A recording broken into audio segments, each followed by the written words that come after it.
E hoje é o Dia Mundial do Vitiligo, doença que atinge 4 milhões de brasileiros. O diagnóstico é clínico e não tem cura. Mas com algumas tecnologias avançadas da medicina, é possível amenizar o problema com um tratamento simples. E é o que você vai conferir agora, na reportagem da Elaine Cortez.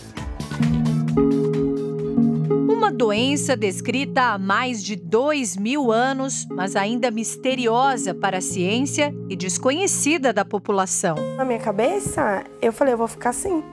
E aí a primeira coisa que eu falei pra minha mãe foi, e agora? Vai crescer outras em mim? O que é vitiligo, na verdade? Não entendia e as pessoas não entendiam. Na Índia e no Egito, surgiram os primeiros casos de vitiligo do mundo. E era considerado como se fosse um pecado que a pessoa tivesse cometido, e as pessoas muitas vezes eram expulsas das cidades, elas não podiam viver na cidade, porque aquilo era um pecado. A rejeição hoje está em muitos olhares que misturam curiosidade e preconceito. Depois eu fui conversando com pessoas que tinha vitiligo e estava com dificuldade de encontrar emprego porque associava aquilo a uma doença contagiosa. E não é o meu caso, porque eu tenho meu próprio escritório, eu trabalho, eu tenho meu próprio negócio, eu não dependo, mas eu pensei na possibilidade também do cliente me rejeitar. O desafio da medicina é entender o distúrbio que ataca 2% da população mundial. Só no Brasil, 4 milhões de pessoas têm vitiligo. É uma doença que acomete igualmente homens e mulheres e qualquer cor de pele. Isso também não muda.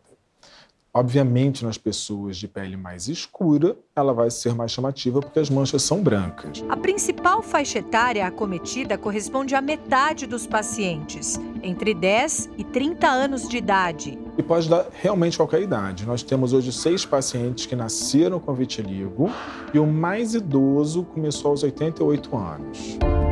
O que já se sabe é que as explicações para o maior risco desse descontrole da pigmentação da pele estão muito além da exposição à radiação e compostos químicos, micoses ou tatuagens.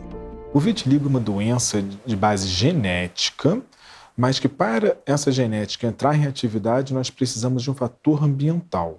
E esse fator ambiental é o estresse. É uma doença 100% ligada ao fator emocional.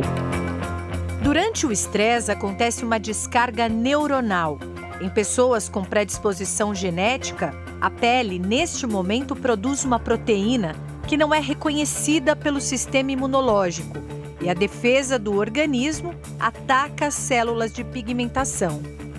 Vai começar a atacá-las e a matá-las. E aí vão surgir as manchas brancas. Essa é a parte imunológica da doença. Um dia eu olhei no espelho e falei para minha mãe, nossa, eu tô com uma manchinha que tá clareando. A minha mancha não era totalmente branca ainda, igual ela ficou. E aí eu ia pra escola e aí as pessoas começaram a reparar. O agravante da doença é que a mudança estética compromete ainda mais o psicológico. E na escola, uma vez me compararam a um dálmata. E naquele dia eu vi que eu sofri um super preconceito. Eu usava muita maquiagem, eu não saía sem maquiagem de jeito nenhum. E a cada vez mais que eu tinha uma palavra negativa ou que as pessoas olhavam para mim na rua ou perguntavam, eu me colocava mais para baixo. Ana teve depressão. Achava que eu nunca ia arranjar um namorado porque eu tinha aquela mancha. As manchas geralmente são brancas ou apenas mais claras que a pele e podem aparecer em qualquer lugar do corpo. Os pontos mais comuns são pálpebras, em volta da boca, cotovelos, punhos, mãos, joelhos, tornozelos, pés e região genital. O diagnóstico é clínico. Pode contar ou não com a ajuda de uma luz especial. A maior dificuldade é encontrar dermatologistas especializados na doença. Existem pelo menos 7 tipos de vitiligo classificados em 3 grupos: generalizado, localizado e indeterminado. O grupo generalizado é o mais comum. 85% dos pacientes estão nele. O que caracteriza esse grupo é o fato das manchas serem simétricas. Ou seja, pegou uma pálpebra, pega a outra. Pegou um cotovelo, pega o outro. Pegou a mão esquerda, pega a direita. O representante mais comum desse grupo é o vitiligo vulgar, que tem esse nome por ser justamente o mais comum. Mas neste grupo existe um outro tipo que, apesar de mais raro, ficou famoso. O outro muito falado é o do vitiligo universal, que é tipo o do Michael Jackson, quando a pessoa fica toda branca. Os tratamentos podem começar assim que as manchas aparecem, mas a necessidade de uma técnica mais avançada muitas vezes só é confirmada entre 1 e 2 anos, período que já é possível distinguir exatamente o tipo e o grupo de vitiligo.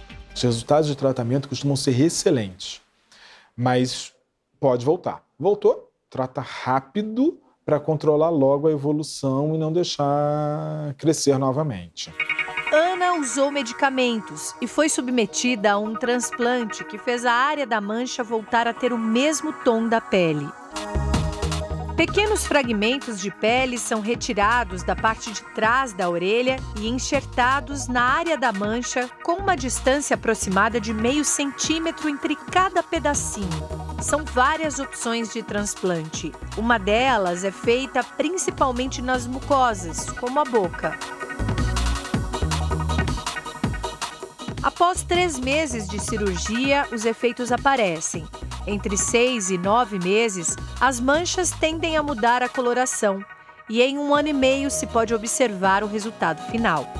Muita gente sequer imagina, mas 75% dos pacientes podem recuperar as áreas manchadas da pele sem nenhuma intervenção cirúrgica.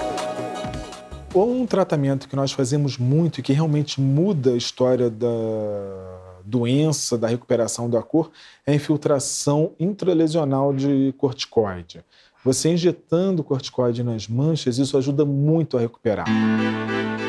As opções de tratamento nesses casos, além de injetáveis, podem ser orais, com medicamentos à base de corticoide em dose baixa para não provocar efeitos colaterais.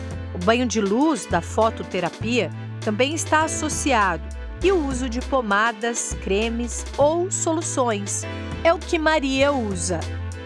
As manchas iam ficando acinzentadas, elas iam mudando a tonalidade, iam ficando cinzenta e ia escurecendo, voltando à tonalidade normal da minha pele. E isso até então eu não tinha conseguido com nenhum.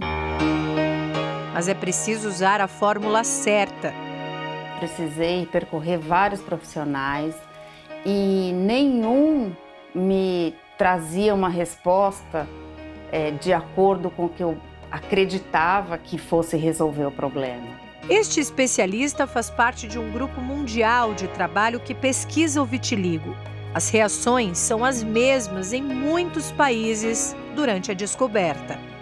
O vitiligo ele não é uma doença que gere perigo à vida da pessoa. Ele pode alterar a qualidade de vida e muitas vezes altera. Os receios mais comuns são acreditar que a imunidade estará comprometida e que outras doenças estão associadas. Muita gente se preocupa com a questão da imunidade no vitiligo. Vitiligo, a única doença associada ao vitiligo é a doença da tireoide, tanto hipo quanto hipertireoidismo. Celebridades ajudam na conscientização sobre a doença. Entre os famosos, o ícone do vitiligo, Michael Jackson, que tinha a pele escura e foi diagnosticado em 1983. Muita gente chegou a pensar que ele havia feito um clareamento artificial, mas ele tinha o tipo da doença em que as manchas tomam o corpo por completo até a mudança total da cor da pele. A modelo canadense Winnie Harlow se orgulha das manchas, que ganharam destaque e apreciação no mundo da moda. O rapper brasileiro Rappin' Hood também exibe sem reservas a doença, assim como a blogueira Sofia Alckmin, que usou as redes sociais para contar sobre o diagnóstico. A prevenção existe. O gatilho, lembre-se, é sempre emocional. Portanto, depende muito de como estão cabeça e coração. Dá para viver com vitiligo, com qualidade de vida, tranquila, sem se preocupar com preconceito, com o que o outro pode pensar, porque o problema tem solução, né?